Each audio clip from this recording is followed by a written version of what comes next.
Hello दोस्तों, स्वागत है आपका हमारे चैनल अतुल क्लासेस में। मेरा नाम है अतुल श्रीवास्तव। मैं हूं commerce and English educator and career coach.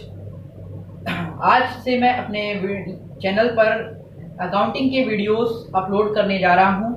तो अगर आप भी कॉमर्स के स्टूडेंट हैं और अकाउंटिंग के बारे में कुछ जानना चाहते हैं, सीखना चाहते हैं, तो मेरे चैनल को सब्सक्राइब कर लीजिए और बेल आइकन को प्रेस कर दीजिए ताकि आपको अकाउंटिंग से रिलेटेड वीडियोस सिस्टमेटिक मिलते रहें और आप अकाउंटिंग के बारे में अच्छे से जान सकें। अगर आप किसी एंट्रेंस एग्जाम की तैयारी कर रहे हैं जिसमें अकाउंटिंग और कॉमर्स से रिलेटेड क्वेश्चंस आ रहे हैं तो आप हमारे वीडियोस को देखना ना भूलिए। इस वीडियो से आपकी बहुत हेल्प होगी।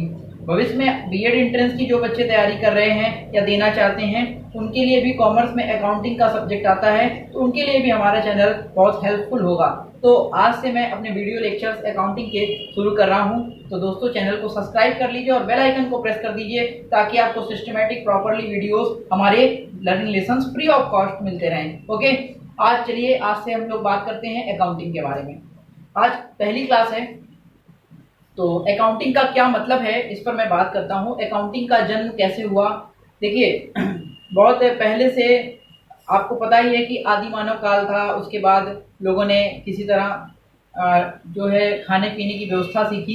फिर पशुपालन का युग आया। फिर धीरे धीरे लोगों को पता चला कि पशु को पालने के बाद बिजनेस के बारे में आया। कृषि युग आया। कृषि युग के बाद लोगों ने खेती करना शुरू किया। खेती के बाद प्रोडक्ट तैयार होने लगे और जब प्रोडक्ट तैयार होने लगे तो फिर धीरे धीरे बिजनेस की एज आ गई।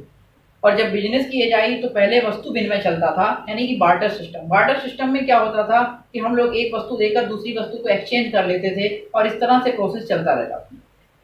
थोड़ा समय और बीता तो बार्टर सिस्टम की कुछ कमियां थी, कुछ परेशानी थी, कुछ समस्याएं थी। जैसे कि हमें जिस वस्तु की जरूरत होती थी उस वस्तु को लेने वाला, सामने वाला भी व्यक्ति होना चाहिए, तभी हमें वो व्यक्ति अपनी वस्तु दे पाएगा। तो ये थोड़ी सी समस्याएं थी, ऐसे व्यक्ति को ढूंढना जो मेरी वस्तु को ले सके और अपनी वस्तु को मुझे दे सके। तो ऐसे व्यक्तियों को ढूंढना बड़ा मुश्किल था। तो ये कुछ समस्याएं थी। इस समस्याओं को दूर किया मनी ने, मुद्रा ने।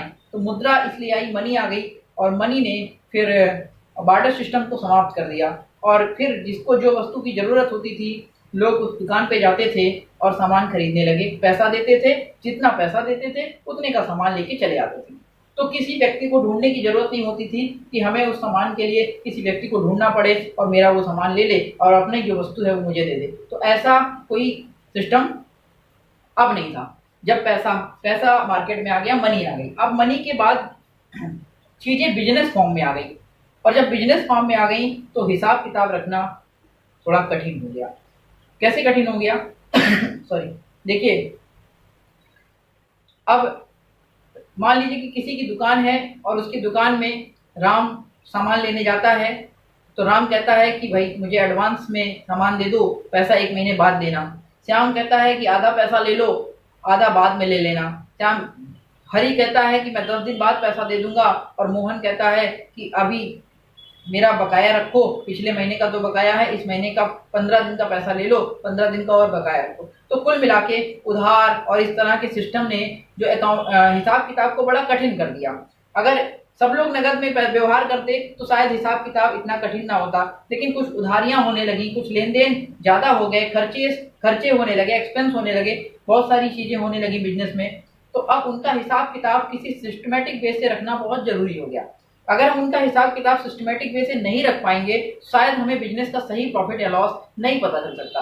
और अगर हमें बिजनेस का सही प्रॉफिट या लॉस नहीं पता चलेगा तो हम अपने लाइफ में अपने बिजनेस को आगे नहीं बढ़ा पाएंगे। हम अपने बिजनेस की सही प्रॉफिट और लॉस जब निकालते हैं तभी हम उसकी सही कमियों को जान पाते हैं, सही डिसीजंस ले पाते हैं और अपने बिजनेस को एक सही दिशा दे पाते हैं या जे कर्व दे पाते हैं। अब जब हमें बिजनेस के बारे में पता ही नहीं होगा कि हम उसका लाभ, उसके बारे में उसका प्रॉफिट मतलब सही है या गलत है, इसके बारे में अगर हम जान ही नहीं पाएंगे तो हम अपने बिजनेस को सही रूप नहीं दे सकते। तो दोस्तों, इसीलिए अकाउंटिंग का जन्म हुआ और अकाउंटिंग के जो फादर हैं, फादर ऑफ अकाउंटिंग हम लोग कहते हैं ल्यूकस पेसियोली को, जिन्होंने बुक कीपिंग के बारे में और अकाउंटिंग के बारे में कुछ बातें बोली थी। उन्होंने कहा था कि every transaction has 2 aspects, first is debit and second is credit. तो अकाउंटिंग के बारे में उन्होंने सिस्टमेटिक वे से कुछ बातें बताई और उन्हीं के आधार पर हम लोग अकाउंटिंग को डेवलप करते चले गए। उन्होंने 14th ईस्वी में 14th आई थिंक 14 या 16 था, उसमें उन्होंने एक बुक लिखी थी डी कंप्यूटिसेट स्क्रिप्चरीज, है ना। ये इटली के वेनिस नगर के जो विद्वान थे ल्यूकस पैसियोली, और ये एक इकोनॉमिस्ट और मैथमेटिशियन दोनों थे। तो इन्होंने ये बुक लिखी थी डी कंप्यूटिसेट स्क्रिप्चरीज, और इस बुक में उन्होंने बताया था कि every transaction has two aspects, और इसी बुक में उन्होंने अकाउंटिंग करने के रूल्स और रेगुलेशंस के बारे में भी कुछ बातें कही। तो आइए जानते हैं हम लोग आज कि एक्चुअली में अकाउंटिंग है क्या, what is accounting. This is my first chapter, और first chapter will tell you what is accounting.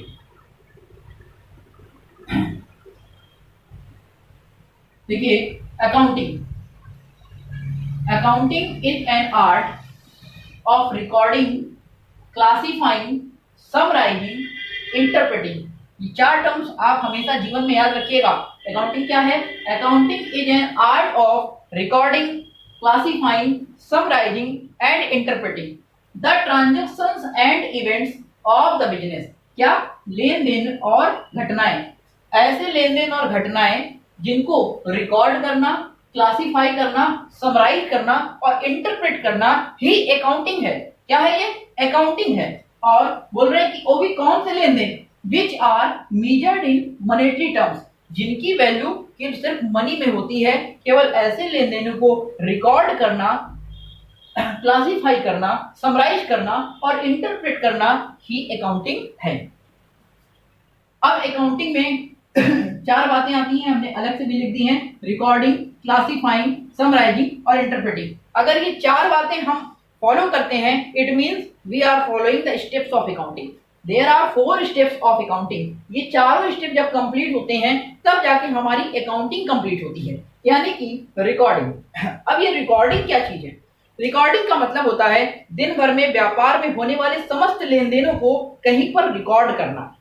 पहला स्टेप अकाउंटिंग का है कि दिन भर में व्यापार में होने वाले समस्त लेन देनों को रिकॉर्ड करना, चाहे वो खर्चे हो, चाहे वो लाभ हो, हानि हो, माल बिका हो, माल खरीदा हो, सर्विस दी हो, कैश में पैसा आया हो, उधारी हो, सब कुछ जहां हम रिकॉर्ड करते हैं उसे हम रिकॉर्डिंग कहते हैं। इस प्रोसेस को हम रिकॉर्डिंग कहते हैं। तो रिकॉर्डिंग हमारी सबसे पहले होती है जर्नल नाम की बुक में। जर्नल नाम की एक बुक है जिस बुक में हम लोग रिकॉर्डिंग यानी कि पहला स्टेप फर्स्ट पूरा करते हैं। उसके बाद अकाउंटिंग का दूसरा स्टेप होता है क्लासिफाइंग।